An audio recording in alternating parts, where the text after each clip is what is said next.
still learning the chops from some of the greatest in the business. Yeah. Then you had a stint with Big Kenny Bowling. What was it like working for bowling services? I didn't pay very well. No, working with Kenny was fun. Actually, Kenny was a part of, when I was working with Rene Dupree, I was yet another crony with Kenny Bowling. We were actually part of bowling services. No pun intended. Yeah. So it was, so I worked with him actually, probably I would say most of my OVW career.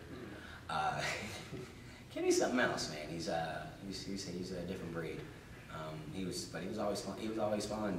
He was always really nice to me. He was always good to me. I can't say anything bad about him really. He's a good guy.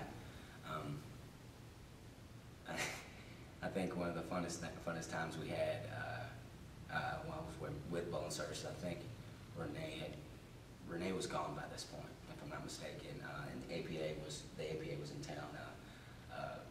John Bradshaw Layfield, who was just Bradshaw at the time, and Ron Simmons were in town rehabbing or whatever, and they had a few landscaping. I can't remember who the other person was. It might have been Rene. And we did a parody of the APA, and Crony came out, with his little stick horse and some kind of like ratty wig, and I came out with this huge afro wig, a University of Tennessee shirt on, and we had two like bubblegum cigars. And for the longest time, Kenny reminded me of this quite often, that was actually the highest rated segment that OVW had to that point. So that's, I don't know, small claim to fame, I guess. Not that their TV rings mean much, but it was still pretty cool. Now, I know that tends to be a lot of talk of backlash from John Layfield when it comes to ribbing and things like that. Did you experience anything like that after you parodied them on TV? On camera, no. I think there was a time where during the middle of the dispute, it was during the summer, they had caught me outside and they kidnapped me. And while they were cutting their promo or whatever, I was trying to crawl away, and they stood like Ron caught me trying to get away and put his foot in my back so I couldn't get away, and I ended up getting pants in front of the OVW crowd. I'm glad I wasn't wearing a thong. Also when I was in Albuquerque, but we went fast forward a little bit, and we were in the WWE, and we went to Albuquerque. We had an afternoon show, and then that night we went to a bar to watch the BCS championship game. I think it was Oklahoma versus LSU, and I had my throat was sore from talking, and I didn't want to really mess my throat up, so I had some hot chocolate or whatever, and some of the boys were poking fun at me, and they're like, "You better not let Bradshaw see that. You better not let Bradshaw see." I'm like, "Yeah, whatever." He goes, "You better drink that down before he gets here." I was like, he's probably right. And as I start to drink it, I hear, "Morris!"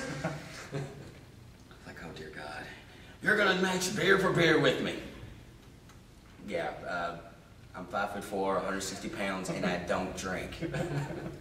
And let's just say Bradshaw is known for his liquor intake. Yes. Needless to say, it was all bad. It was all bad. That's all I'm going to say about that. Well, that's good. No, it wouldn't.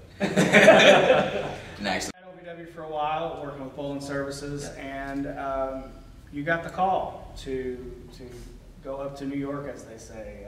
Talk a little bit about how your experience was getting hired, who hired you, and what they kind of told you they were hiring you for. I got hired by, I got a deal through, I got a developmental deal. I got the call from Dr. Tom. I was actually sitting at home watching a Ric Flair tape or something. And I get a phone call. I was like, Static D. Yes, sir. What are you doing?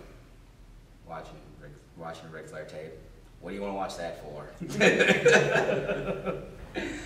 And I got the, he told me I got a deal and everything. I'm like, okay, cool. That's all professional. That's awesome. He's like, oh, okay, well, thank you very much. Hung up the phone. Had a party. And just I probably danced, ran around my apartment for an hour. I called everybody I knew, man. I was like, "You're not gonna believe this!" It was awesome. It was awesome. It's one of those highlights that you just wish time would stand still. Sure. It was really, really cool. Then I got to call up to do television with the APA of all things, doing the butler gimmick, which did make sense to me. But hey, you're paying the bills, no problem. All right. So it actually lasted all of 2 appearances. There was supposed to be a third, but there was some miscommunication between me and the office, so I didn't make it. No big deal. It happens. It just didn't work out. And later, they decided to have Ernest the Cat Miller start wrestling, and they wanted for us to imitate James Brown and his entrances. So so basically the gimmick was I would be in the ring. And I would, I was his hype man, and I would call, basically, hit me. I would basically, introduce Ernest the Cat Miller, and he'd come out, we'd dance, and blah blah blah. So that's what we did, and that lasted for a little while. We were in the 2004 Royal Rumble, which is probably the highlight of my wrestling career. As far as like the biggest stage I was on. You were actually a participant in the Royal Rumble, correct? Actually, no. Ernest the Cat Miller was a participant. However, I come from a long line of 31st entrants, such as Virgil and other managers that got beat up and thrown out. And I run out, introduce Ernest the Cat Miller. We slide in, we dance for about a minute and a half, and Chris Benoit and Randy Orton get up, and obviously they were sick of our nonsense. I got grabbed by Benoit by the back of the head, and he snatched my wig off, and then kicked me in the gut and threw me over the top, and never to be seen again. Wow. So that was the end of your WWE television career? Actually, we were. I think the last thing that happened that I was on TV for is somebody jumped on Ernest the Cat Miller, and I ran out and checked on him, and Tajiri came behind me and gave me the kick of death to the back of the head. My wig went flying. So after that, you came back down to OVW, and that's when you worked with the Heartbreakers. Yeah, we were only together maybe, 3 months, but that was the most fun gimmick I'd had. I don't know what it was. It was just comedic. It was comedic love, man. We just gelled. We were supposed to be bad guys, and I mean, you remember, if anybody who doesn't remember how they were dressed, they wore pink, had feather boas, and were pretty much flamboyant gay, which is what they were supposed to be.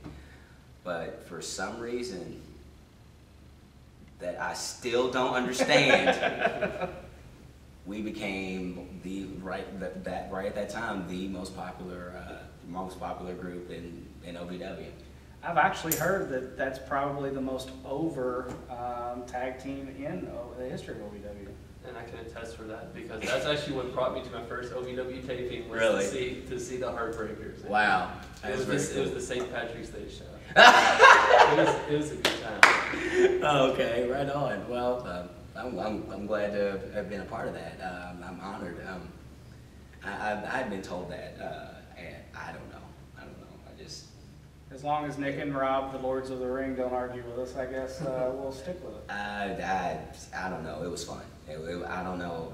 It was fun for everybody. I was just in the back and I was having a blast with you guys. So. Yeah, it was just we had a lot of. Jimmy gave us a lot of leeway, a lot of creative leeway. It's like, whatever you want to do, go ahead and do it. And I mean, it was. Some of the things we got to do was just insane. Just insane. It's not often that you get to say that you can go out there with a belly dancer, jugglers, and dance with a banana.